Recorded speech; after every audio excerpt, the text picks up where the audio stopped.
اس کتاب کا اتارا جانا اللہ کی طرف سے ہے جو غالب ہے، حکمت والا ہے۔ اے پیغمبر، ہم نے یہ کتاب تمہاری طرف سچائی کے ساتھ نازل کی ہے، تو اللہ کی عبادت کرو، یعنی اس کی عبادت کو شرک سے خالص کر کے۔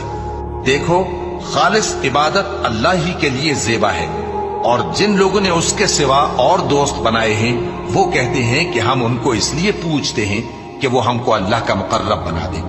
تو جن باتوں میں یہ اختلاف کرتے ہیں اللہ ان میں ان کا فیصلہ کر دے گا۔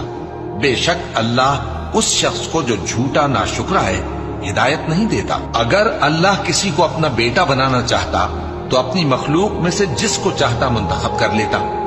وہ پاک ہے، وہی ہے اللہ جو اکیلا ہے، بڑا زبردست ہے۔ اسی نے آسمانوں اور زمین کو تدبیر کے ساتھ پیدا کیا ہے، اور وہی رات کو دن پر لپیٹتا اور دن کو رات پر لپیٹتا ہے، اور اسی نے سورج اور چاند کو کام میں لگا رکھا ہے، سب ایک وقت مقرر تک چلتے رہیں گے۔